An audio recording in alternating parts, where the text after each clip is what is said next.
Welcome to Sports Spectrum, the sports and faith podcast that brings Jesus back into the conversation. Here's your host, Jason Romano. Hey guys, welcome to Sports Spectrum. I am Jason Romano. So glad you tuned into our show today. Of course, our website, sportspectrum.com, is a great place to go for all of our content here at the Ministry of Sports Spectrum. We have devotionals, we have articles, stories, all different kinds of content, including every single podcast is available at sportspectrum.com. And of course, we love to hear from you. Any guest ideas you might have, any show topics, any stories that we should be covering. We would love to hear from you and your ideas. You can reach us directly by emailing me, jason@sportspectrum.com. That's my email address, jason@sportspectrum.com. Today on the show, very excited to welcome Shaun Nepstad. He is the author of a book called Don't Quit in the Dip. Stay focused on God's promises for you. Shaun and his wife, Dianna, founded Fellowship Church in Antioch, California back in 2002. And in 9 years, that church grew from 350 people to over 5,000 in weekly attendance. In 2018, and it was named one of the 100 fastest growing churches in the United States. Shaun is a resident of the San Francisco Bay Area. He's a big Golden State Warriors fan, as he and I spoke before our recording, and he's a sought-after speaker on leadership around the world. And this conversation was really good because we talked about his book, certainly in the beginning, but what is the dip? The dip that we all have in our lives, the times when we're in that valley, the times when we're struggling, the times when we're going through difficult seasons in life. 2020 was the year of the dip in many ways. Shaun talks about that. But this is an encouraging conversation here with a man who has tons of wisdom.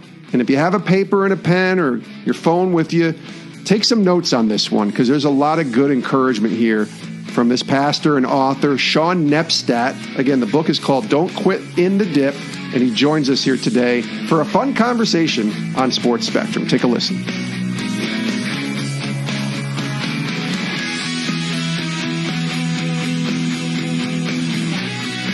Shaun Nepstad, welcome to Sports Spectrum. How are you? Good, man. Thanks so much for having me today.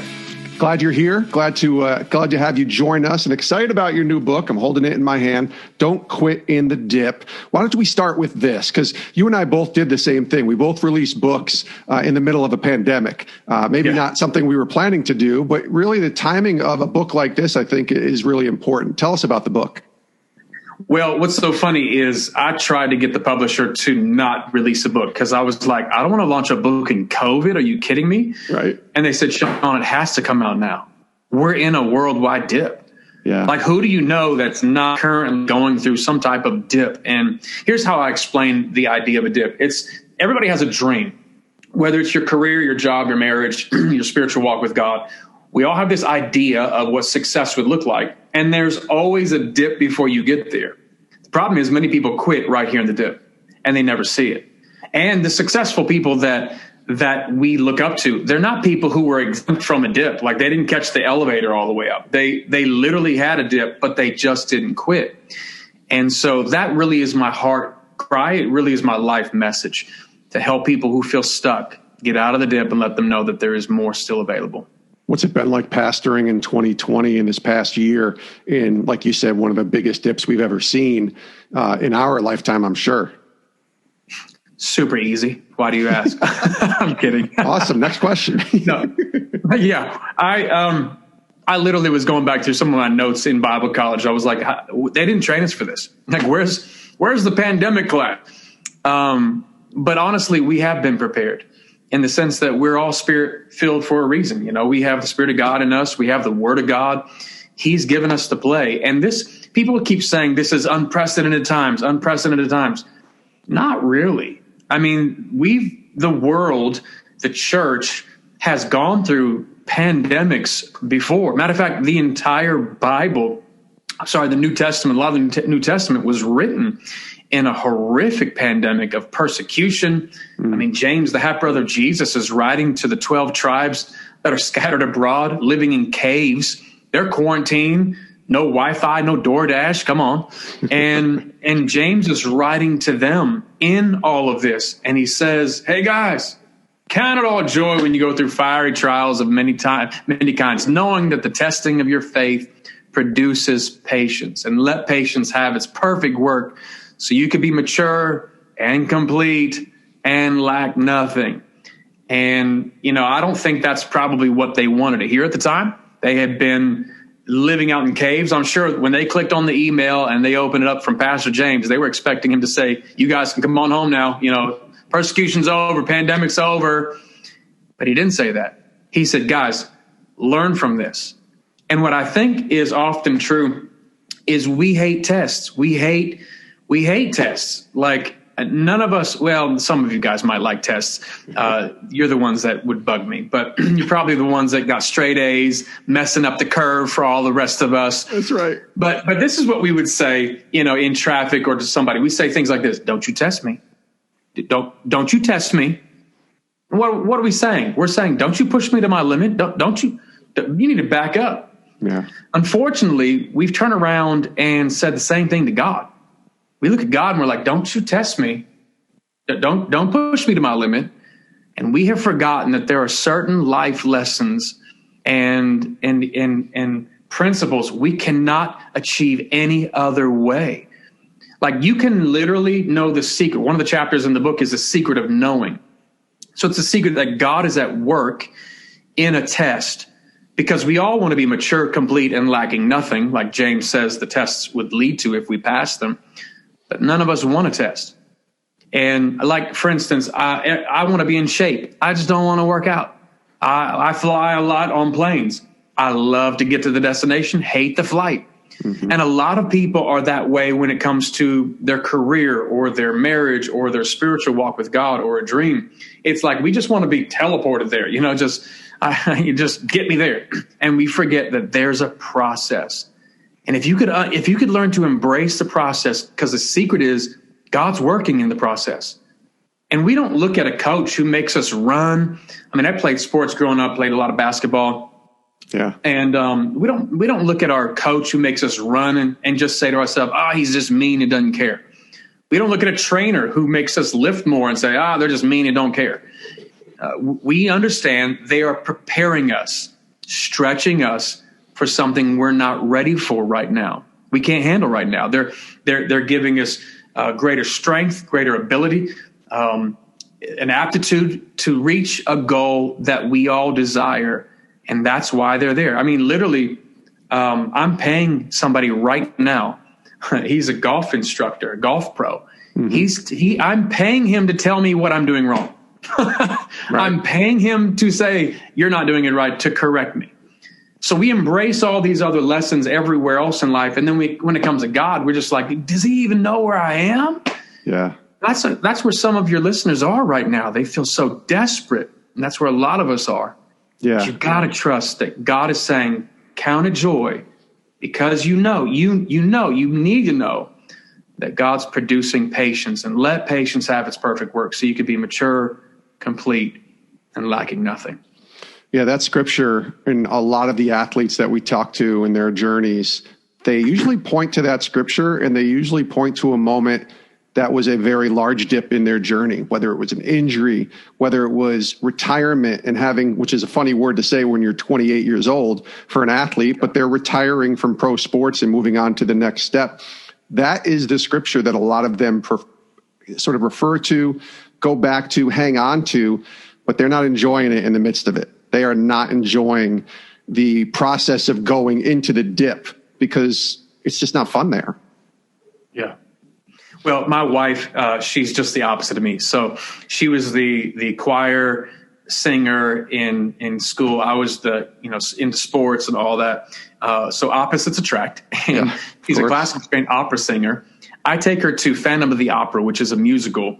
And I'm sitting there like, I don't understand anything. You could probably put yourself in that position. And about an hour in, the curtains close, and I'm looking at her like, that's a weird place to end. she schools my novice mind. She's like, "Oh, that is intermission, Shaun, not the end." I'm like, "Oh, cool. So we get up, go to the lobby. We stuff our face with popcorn and soda for 20 minutes. Come back in. Nothing's changed. Curtains are still closed. Nothing's changed. And I don't understand why we had to go out for 20 minutes. But when the curtains opened, I realized something. Everything had changed. I didn't know that while we were out in the lobby stuffing our face with soda and snacks, that there was an entirely different crew working behind the scenes so that when the curtains opened up this time, it was a new set, new characters, new cast. It was amazing. I had no idea that they were working behind the scenes. Can I tell somebody today? I know what you're going through is difficult. I know you don't like this season, but just because you don't see God moving does not mean he's not working. He is working behind the scenes. Romans even tells us, Romans 8 tells us that God works all things together for good to those who love him and who are called according to his purpose. You got to trust the process. Yeah, that's really good. Shaun Nepstad is our guest here on Sports Spectrum. The book is called Don't Quit in the Dip. Stay focused on God's promises for you. It's out now everywhere books are sold. It's funny, I was preparing for our interview, and the first quote that came to my mind, because I'm a big Star Wars nerd, was Yoda in the movie The Last Jedi. And he's looking at Luke, who's raggly and got the beard, and he thinks that he's failed and it's all over. And he looks at him and says, Luke, the greatest teacher failure is. It's like the backwards way of Yoda talking, but it's the best wisdom you could ever hear, that failure truly can be the greatest teacher. And that's really what it's about with Don't Quit in the Dip. Can you share a personal story of yours where you've been in the dip and having to come out of it, and you've seen staying the course and how God brought you through that? Yeah, it's funny right now is some of you feel like you're in a 7-layer dip. It's not just one. We can go back and point to so many. And I had health issues in my life, and I talk about this in the book where, literally, guys, I had dropped down to 125 pounds. I've had pains in my stomach since I was 13 years old. And I don't mean a little tummy ache. I mean, I'm doubled over in the fetal position for 6 hours at a time, losing blood. I'm going out of my mind because we had just started the church and I didn't know what was going on physically. I began to question some stuff that we were doing, and like, where is God in all this? And they diagnosed it as ulcerative colitis. That's a serious deal. Like, I know a guy, many people, they actually will have their colon removed and given a colostomy bag. That's about where we were. So they're about to do exploratory surgery, 3 weeks of nothing to eat, just drugs, just the drugs and the morphine and the IV drip. And I'll tell you what, the Bible says this in Psalm 23, the Lord is my shepherd, I shall not want. He makes me to lie down in green pastures. I don't know who this is for, but for some of you, you know what it's like for the Lord to make you lie down. Yeah. And I didn't want to lay down, but I realized God was trying to speak some things into my life for probably a couple of years, but I was so busy doing stuff. And sometimes God has a way where he doesn't cause all things, but he can work good out of all things. Big difference. Some sports guys get hurt and injured, and they're like, why God? Why God? Instead of asking why God, why not just ask, Lord, what are you trying to teach me? And help me to learn quickly. That's the two questions I would ask God, like when I was going through all that. Lord, what are you trying to teach me right now? Because apparently I wasn't learning it over here. You've allowed this to take place. He's sovereign. So help me just to learn this quickly so I don't have to stay here. And, the devil just tries to get you so distracted. I tell a funny story in the book. I was 7th grade. I'm a point guard. Mm-hmm. And I brought the ball down the court. And it's so funny. I mean, you remember, come on, 7th grade sports. That's just bloodthirsty. Oh, my gosh. And back in the day. Oh. Yeah. Hot, real cheap uniforms, way too high, just embarrassing to wear. I'm old enough to wear those short shorts, Shaun. So I'm sure maybe, I don't know if you're that old, but we wear shorts. It was embarrassing. But we're down by 2 points playing our arch rivals. They inbound a ball to me, and I'm thinking about the play I'm about to run. We're going to win this thing. And all of a sudden the crowd starts screaming, 3, 2. And I'm thinking in my mind, like, well, 3 seconds, what are you talking about? I'm on the other side of the court. Mm-hmm. I launch a full court shot, just as much strength as I can, muster and really get my inner Michael Jordan and I'm going to win this thing, fully aware of my surroundings now. This is for the game shot. Ball goes up, ball comes down, game-winning shot, hits the backboard, and goes to the other team. Now, the crowd starts laughing, and I'm like, wait a second. That was a tough shot for a scrawny 13-year-old. Give me a break. But then the crowd starts to point to the clock. I look at the crowd who's laughing. They're pointing at the clock. I look at the clock. Guys, there's 3.5 minutes left on the clock. I felt like the biggest idiot, They got me to believe that the time was over and led me to make a bad decision. Can I tell you, the devil will lie to you to try to get you to think that it's over, that there's no more time on the clock for your career or your marriage or whatever it is that's in front of you. He's just doing that to get you to make a bad decision, to throw the ball away. And you need to stay focused on God's promises for you. We're so easily distracted. But you got to understand, some of the greatest plays are buzzer beaters. Yeah. Some of the greatest highlight reels are when everybody thinks it's over at halftime and the coach comes in, and it's like he's the only one who believes in the team. He's like, come on, guys, you're better than this. Let's go check. We're going to make some changes. We're going to go out there and win this thing. When they do, everybody thinks he's a genius.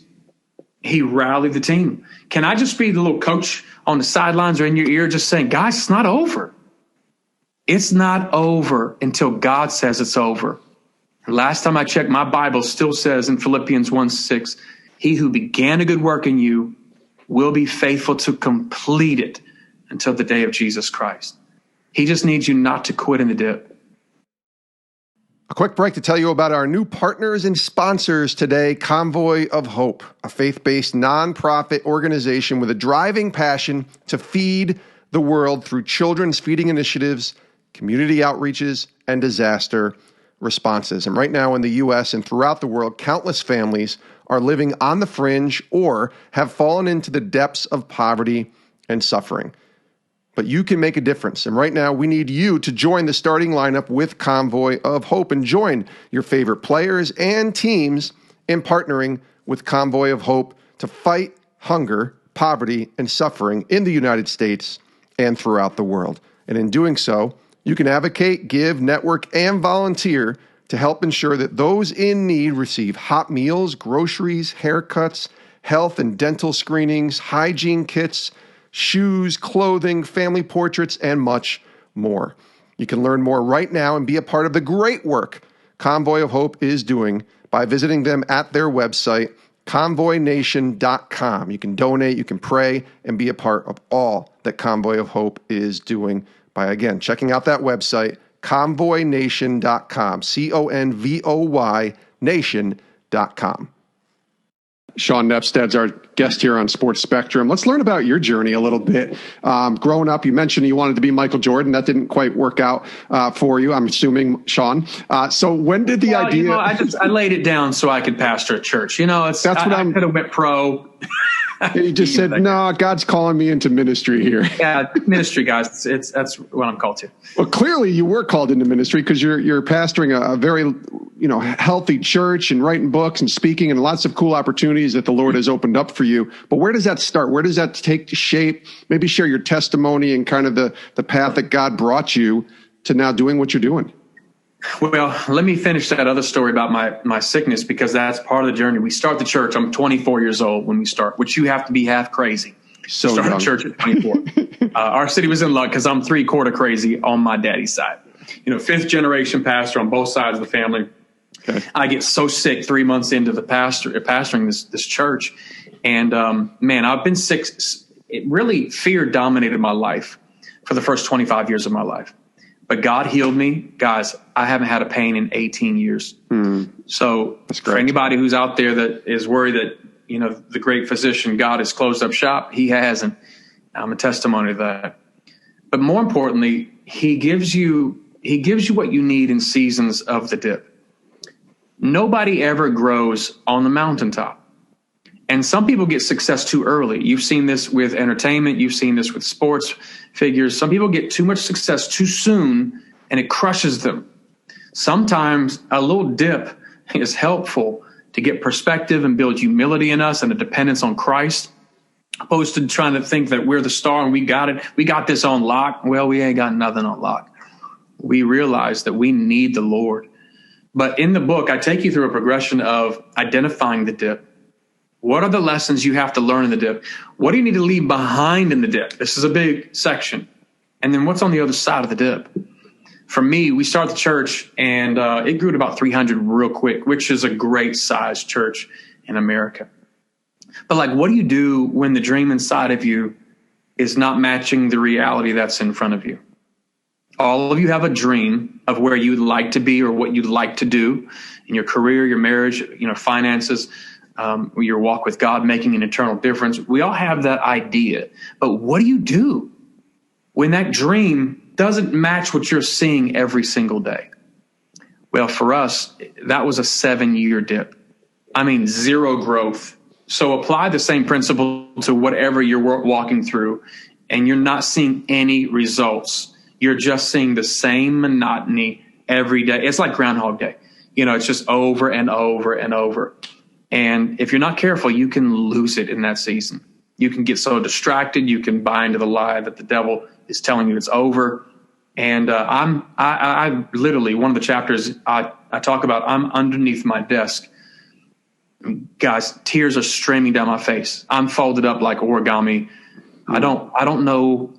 I don't think this is going to work out the way I thought it was going to work out. Have you ever been there? Where you're like, this is not what I signed up for. Sure. And if I had a towel, I was mid-throw, of just throwing in the towel, saying, forget it. And I'll never forget, in that moment, God began to speak to my life and begin to place some hope in me. But he stripped me from self-sufficiency and self-dependence. And we started a prayer meeting, which, I'm a great leader. I'm a great pastor. It took me 7 years to figure this out. I'm like, hey, guys, maybe we should pray. So we started a prayer meeting, and a year into the prayer meeting, I wish I could say it was super great. It was like 8 of us and 6 from my family. They had to be there. Yeah. I'm on the keyboard, just kind of fumbling, crying out. But we banked on Jeremiah 33:3. God said, call to me, I'll answer you, and I'll show you great and marvelous things you didn't even know. I'm looking around at God like, I'm not seeing great and marvelous. I'm seeing mediocre at best. Can we start seeing some of this great and marvelous stuff you're talking about? But I had to come to the end of me. And when that happened, the Lord gave me strategy on how to reach people and how to build people and relationship with the right people. You need to have the right relationships in your life, not just, for your career, but even spiritually speaking, people who can call you to the mat, people who can speak life into you when you're about to, jump off a bridge. They talk you off the ledge like, no, stop it. There is more available. So I got some guys in my life, and pretty soon the church began to grow. We were stuck zero growth for 7 years, and then all of a sudden it took off to over 5,000 people, and God, the people's lives that have been changed. I don't know where they would be had I quit. And let me just say this: there are closed doors, and some of you are really upset right now because you've had a closed door. That you didn't get that contract, or you got injured, or here's what I've come to realize. A closed door is just as good as an open door when it's God. Whew. Say that again. A closed door is just as good as an open door when it's God. We trust God. At the end of the day, this is all a trust relationship. So God, when we say we die to ourselves, this is where we give him everything and trust, Lord, you're in control, not me. You're driving, not me. And if I'm in a dip, okay, what should I learn right now? What are you trying to teach me? Help me to learn quickly, because I know I'm not supposed to stay here forever. But God began to help me get out of the dip and climb out of something I thought would never change. And I don't know who that's for today, but Proverbs 3, 5, and 6 is a great life verse. You know, it's kind of an all-in-one verse. Love those. My wife, she has so many bottles in the bathroom. You know, she's got bottle for shampoo, bottle for conditioner, bottle for this is lotion. This is just so many bottles. Guys, we like an all-in-one. You know what I'm talking about? Mm-hmm. Give me one bottle. It's a shampoo, it's a conditioner, it's a body wash, and it can take out a stain in the carpet if I needed to. You know what I'm talking about? Absolutely. Okay, that's this verse, all right? Proverbs 3, 5, and 6 says, trust in the Lord with all of your heart. Not some, all of it. Have you surrendered the entirety of your heart to the Lord? Not just a belief in him, but a surrendering up to trust in him completely. And then secondly, it says, trust in the Lord with all your heart. Don't lean to your own understanding. This is so hard because we think that we can fix stuff. And then he says, in all your ways, submit to him. And then here's the fourth thing. Here's what he does. Three things we do. Here's the one thing God does. He'll make crooked paths straight.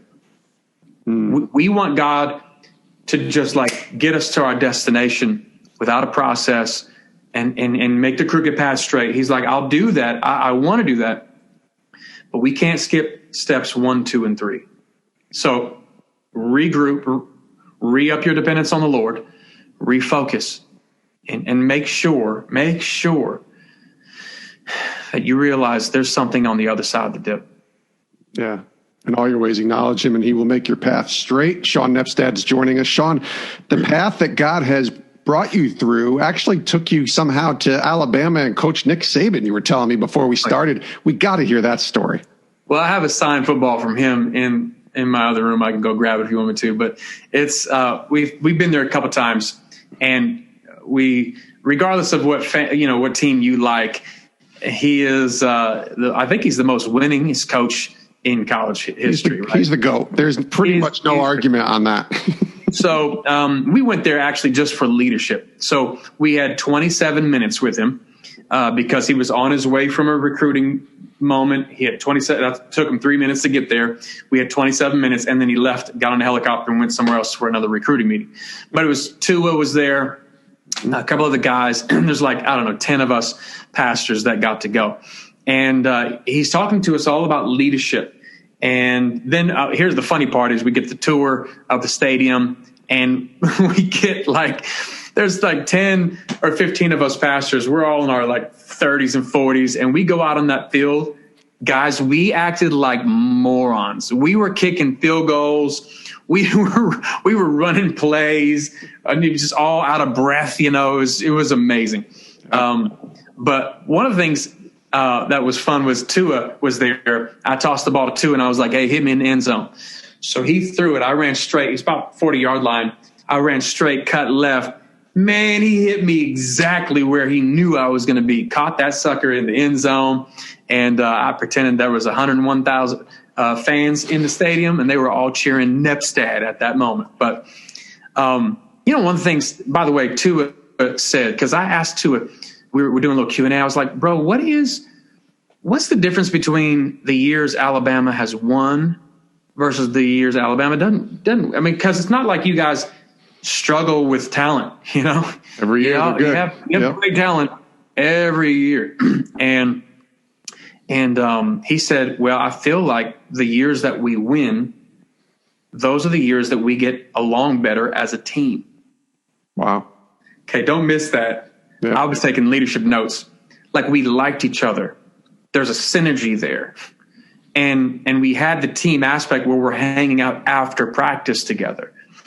You could take this leadership principle in any arena. If you're building a team at your job, your family, ministry, whatever, that you'll go further with a team that works together, that likes each other, that serves each other. It's not the divas. You're not just trying to make a name for yourself. But that was one of the lessons I heard from Tua. And then the strength coach over there, this is hilarious. The strength coach, I forget his name, but he has a real grovelly voice. He's a beast. So we're touring the gym, or the workout facility, which is amazing. And he's running some plays with a couple guys, comes over and they say, hey, what would you say to these pastors? You guys won. And this is the year that they won last year. Yep. This is what he said. I can't even repeat it, but you're going to know what he meant. He said, we ain't. Mm-hmm. And all of us pastors are like, that's amazing. That's the best.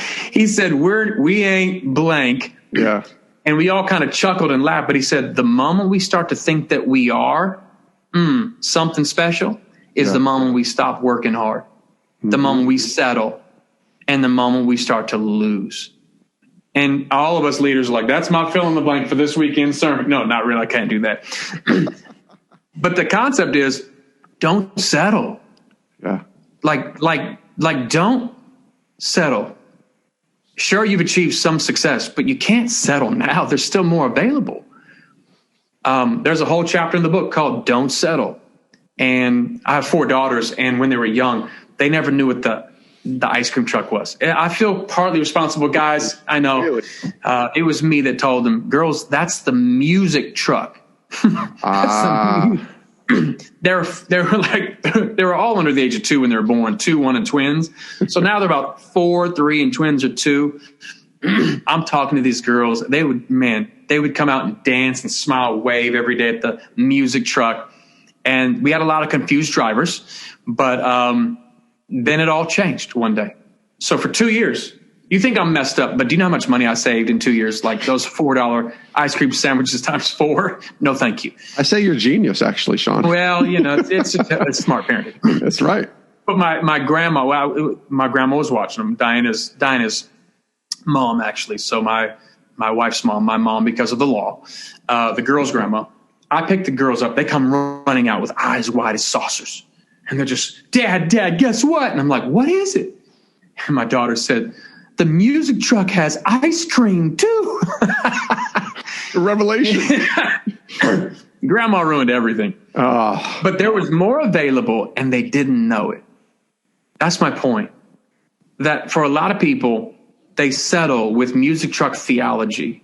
They get to a certain place in life and just think, I guess this is it. And they don't know that God still has more available. I want to encourage somebody. There is more available. You can't settle now. The tribe of Gad in the Bible, after 40 years, the wilderness, they were traveling 40 years. And then they came to the edge of the promised land and was like, well, we'll stay on the east side of the Jordan. Like they stayed over here instead of going in with all the other tribes to the promised land. Because they had large herds and they said, this land's suitable for herds. All right, we'll stay here. Guys, don't settle for less than God's best for you. Mediocrity always seems reasonable when you settle for something less than God's best, but he has more available. Yeah, that's really well said. Again, the book is Don't Quit in the Dip. Stay focused on God's promises for you.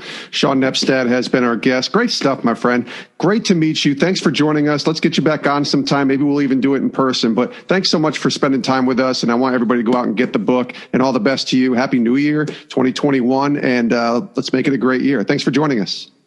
Thanks so much for having me, man. What's been funny is that so many people buy this book in bulk. They buy 5 and 10. And I'm like, why are you buying so many? They say, my friend's in a dip. My mom's in a dip. Yes. We all know somebody in a dip. So who can this help? Bless. We would love to help partner with you and get you out of the dip.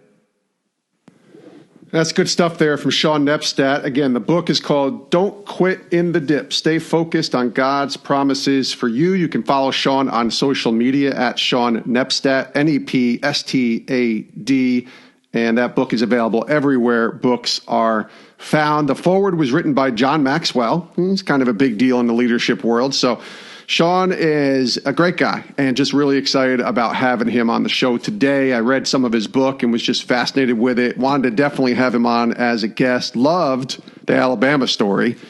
He talked about acting like a bunch of kids when you go on the field with a football at Alabama. Well, listen, I think any of us, if we had an opportunity to tour and go to a pretty awesome place like Alabama. I got to do this with the Cowboys. I got to tour AT&T Stadium and then go on the field and catch passes in the end zone of where so many Dallas Cowboys players have caught touchdowns. And listen, I was 5 years old again. So there was nothing wrong with being 45 and acting like you're 5 when you're in a moment like that. But what a cool story, meeting Nick Saban, catching a pass from Tua, and lots of fun there from Shaun Nepstad. We appreciate him joining us here today on Sports Spectrum. We appreciate you for tuning in as well. Do us a favor, make sure you click subscribe on whatever app you're listening to this podcast on so that you never miss an episode of Sports Spectrum's podcast. And now that we're here in 2021, as we continue to grow, we have the Sports Spectrum Podcast Network. So make sure that you're subscribing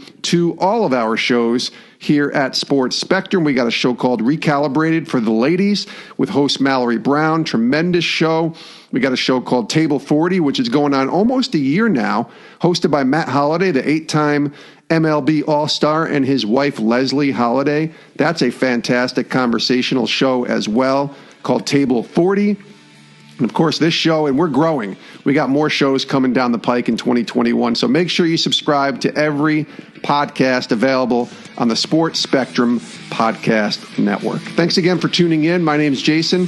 We'll see you next time right here on the show. I hope you all have a great rest of your day, and please do stay safe.